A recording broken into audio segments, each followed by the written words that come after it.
Welcome to the Sleep Dives channel. We're diving deep into James Clear's Atomic Habits to unlock a few really powerful secrets for changing your life. We're going to talk about why your environment might just be your biggest hidden enemy, how you can make good habits feel absolutely irresistible, and the surprising power the people around you have over your choices. Right?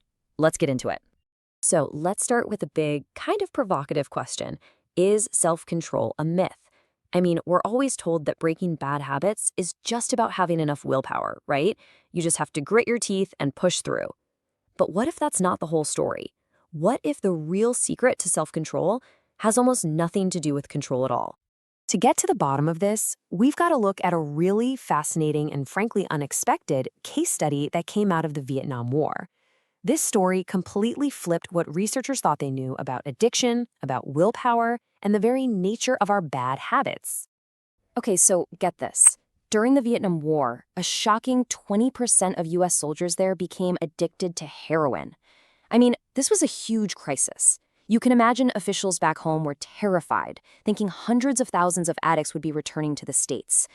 But what actually happened when they got back? Well, it just shocked everyone. Here's the kicker.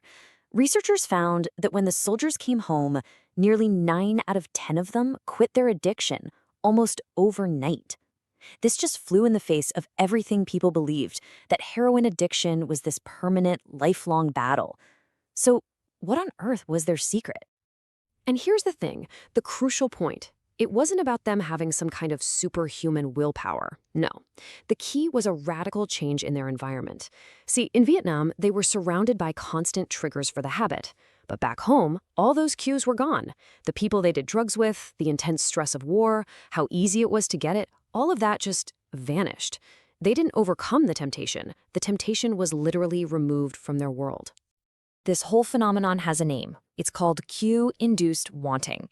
And it's so important to understand this isn't a moral failing, It's a neurological response. An external trigger, like seeing a pack of cigarettes, or hearing your phone buzz, or even just walking past a bakery, that trigger causes this very real, often uncontrollable desire to repeat a habit.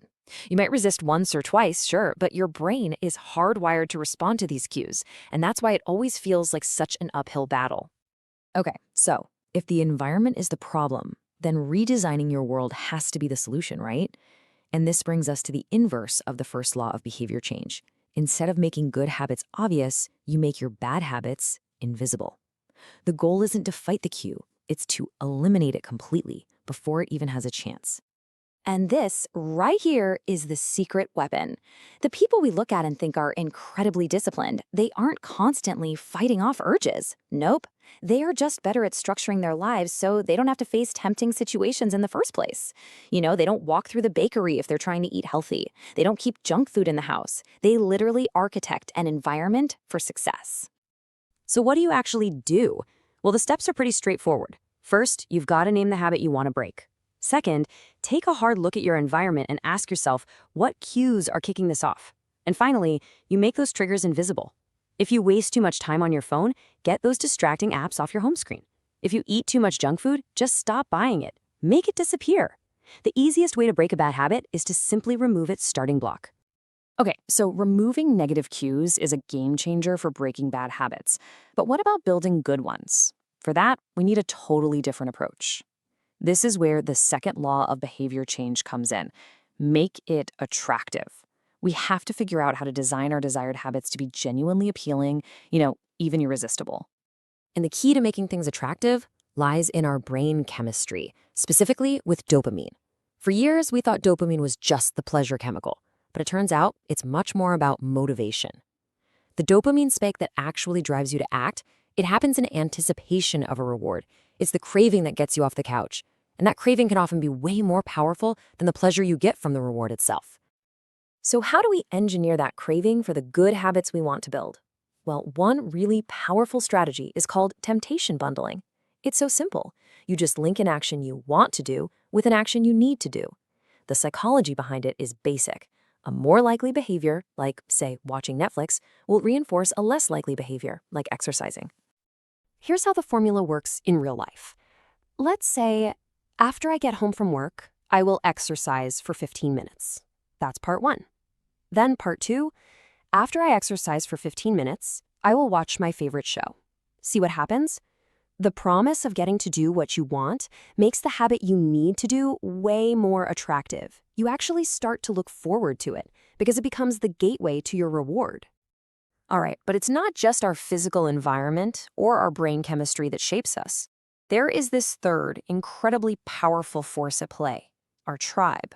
We all have this deep, primal need to belong, and that desire shapes our behavior in ways we barely even notice. And it turns out we tend to imitate the habits of 3 specific groups. First, the close, that's our family and friends, whose habits we just kind of absorb by being around them. Second, the many. We have this powerful urge to just fit in and do what the majority is doing. And third, the powerful. We imitate people who have status and success because, well, on some level, we want what they have.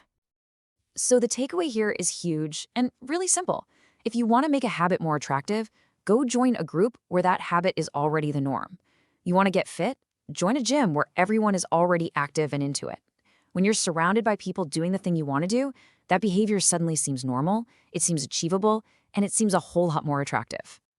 And if you think that's an exaggeration, just look at the famous Solomon-Asch conformity experiments. In these studies, people would knowingly give a clearly wrong answer to a simple question just because everyone else in the group gave that same wrong answer. The desire to belong is so strong it can literally override our own perception of reality. We'd rather be wrong with the crowd than right all by ourselves. It's wild. So where do we go from here? It all boils down to 3 simple but really powerful questions to ask yourself. Right now, what is one negative cue you can remove from your environment this week?